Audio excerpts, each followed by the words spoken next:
नमस्कार साथियों, मेरा नाम है आशुतोष और आप देखना शुरू कर चुके हैं डायनामिक इम्पल्शन। आज तारीख है 15 जुलाई और बात होगी आज के करंट अफेयर्स की। कैसे बीते समय में कौन कौन से इम्पोर्टेंट न्यूज़, इम्पोर्टेंट टॉपिक्स हैं जो आपको जानना बहुत ज़रूरी है किसी भी एग्ज़ाम के पॉइंट ऑफ व्यू से। इसीलिए वीडियो में अंत तक ज़रूर जुड़े रहिएगा। पूरे वीडियो में पूरी न्यूज़ का कवरेज है, आराम से अलग अलग पर्सपेक्टिव में आपको जानकारी देंगे।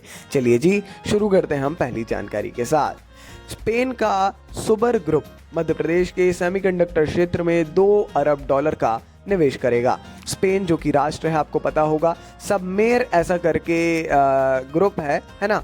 तो इसने जो है मध्य प्रदेश के सेमीकंडक्टर क्षेत्र में $2 अरब के निवेश की घोषणा की है। इस परियोजना में राज्य में एक सेमीकंडक्टर संयंत्र और 1 गीगाबाइट डेटा सेंटर संयंत्र शामिल है, जिससे लगभग 5,000 प्रत्यक्ष रोजगार सृजित होने का अनुमान है।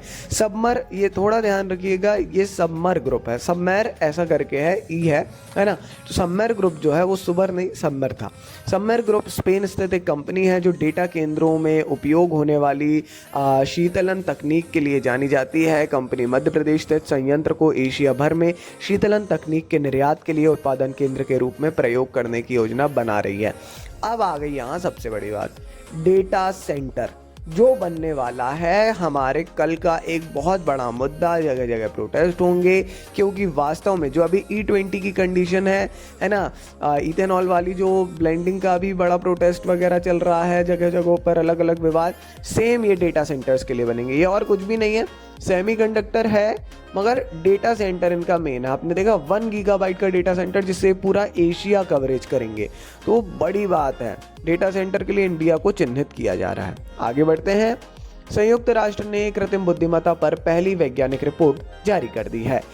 यूनाइटेड नेशंस ने जुलाई 2026 में कृत्रिम बुद्धिमत्ता यानी आर्टिफिशियल इंटेलिजेंस AI पर अपनी पहली साइंटिफिक मूल्यांकन आर्टिफिशियल इंटेलिजेंस पर स्वतंत्र अंतर्राष्ट्रीय वैज्ञानिक पैनल की प्रारंभिक रिपोर्ट इस शीर्षक से जारी किया है।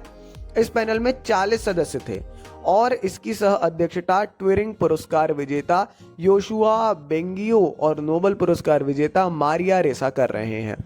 AI कंप्यूटर विज्ञान की एक शाखा है जो आप सबको पता है, मशीनों को सीखने, तर्क करने, पैटर्न पहचानने, भाषा प्रसंस्करण से संबंधित कार्य करने में हमको और ज़्यादा सक्षम बनाती है, कार्य को सुदृढ़ करती है। ठीक है, तो अब AI भी बन ही गया है और टॉपिक तो अब बोलने की आवश्यकता है ही नहीं है।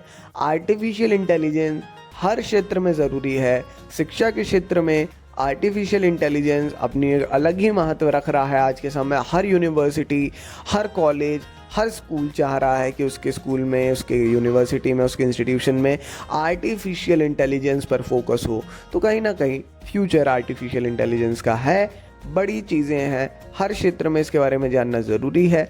ज़रूर इसके बारे में जानिए, समझिए और ज़्यादा से ज़्यादा फैलाइए भी। आगे बढ़ते हैं। असम ने राज्यव्यापी नशीली दवाओं के निपटान अभियान की शुरुआत की है। असम ने नलबाड़ी जिले के दौलासाल स्थित 14वीं असम पुलिस बटालियन के मैदान में राज्यव्यापी मादक पदार्थों के निपटान अभियान का शुभारंभ किया। एक वीडियो भी वायरल है जिसमें नीचे नशीले पदार्थ हैं और असम के मुख्यमंत्री हिमंता बिस्वा शर्मा उसके ऊपर से रोलर चला रहे हैं, है ना, उनको नष्ट करने की प्रक्रिया। तो इस अभियान के तहत 472.51 करोड़ रुपए की मूल्य के जब्त मादक पदार्थों और मनोरोगी पदार्थों को नष्ट किया गया, जैसा मैंने बताया। साथ ही दौलासाल में असम के पहले मादक पदार्थ भस्मक संयंत्र का उद्घाटन भी किया गया। इस निपटान अभियानों में प्रतिबंधित सामग्री को नष्ट करने के लिए मुख्य रूप से उनको कुचलने और नियंत्रित रूप से जलाने का इस्तेमाल किया गया। जलाने से पहले जब्त की गई सामग्री को कुचलने के लिए एक रोलर का उपयोग किया गया, जैसा मैंने अभी बताया।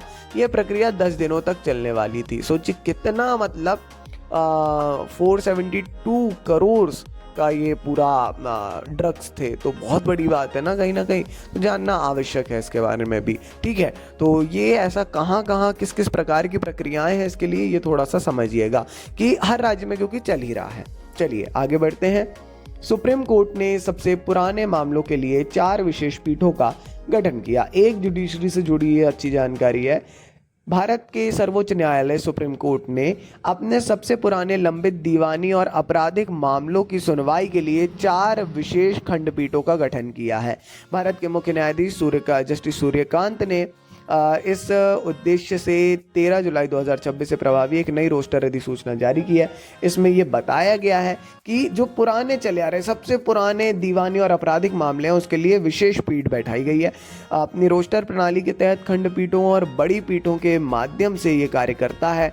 एक खंडपीठ में आमतौर पर 2 न्यायाधीश होते हैं और भारत के मुख्य न्यायाधीश रोस्टर अधिसूचनाओं के माध्यम से न्यायिक कार्य आवंटित करते हैं। मतलब जो सीजेआई है वो न्यायिक कार्य आवंटित करेंगे, डिस्ट्रीब्यूशन का कि किसको कौन सा केस जाएगा वो करेंगे, और विशेष खंडपीठें बैठेंगी। थोड़ा सा एक्स्ट्रा हमको देखने को मिलेगा प्रोग्रेस, तो कहीं ना कहीं एक अच्छी बात है। कुछ तो इसमें हमको मतलब पॉजिटिव यहाँ पर देखने को मिल जाएगा इससे, तो अच्छा है, एक अच्छा निर्णय है कहीं ना कहीं पे। ये आपकी जो राय हो आप बता सकते हैं अपना कि भाई इसमें आपकी क्या राय है कमेंट सेक्शन में, ठीक है।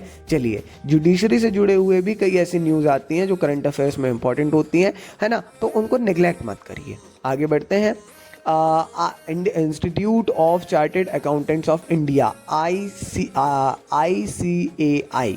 इन्होंने नई दिल्ली में ग्लोबल ऑर्बिट समिट 2026 का उद्घाटन किया है ना। इसका ये पहला संस्करण है। ये शिखर सम्मेलन श्रृंखला ग्लोबल कैपेबिलिटी सेंटर से जुड़ी है, जिन्हें कॉरपोरेट और पेशेवर उपयोग में कैप्टिव सेंटर या ग्लोबल इन हाउस सेंटर भी कहा जाता है।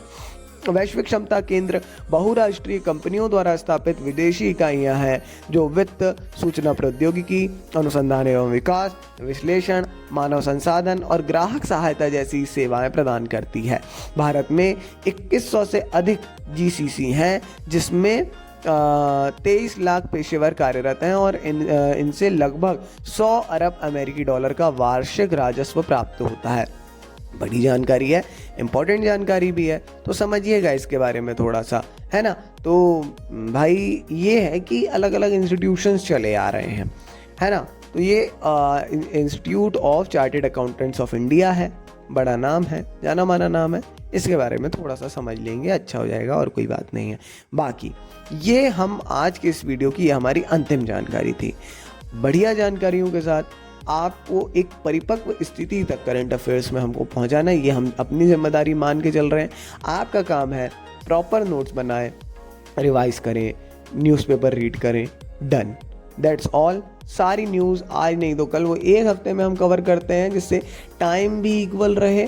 कभी न्यूज़ कम रहती है, कभी ज़्यादा, तो वो हम मैनेज कर लेते हैं, उसमें आप निश्चिंत रहिए। चलिए जी, नमस्कार, डायनामिक इम्पल्शन।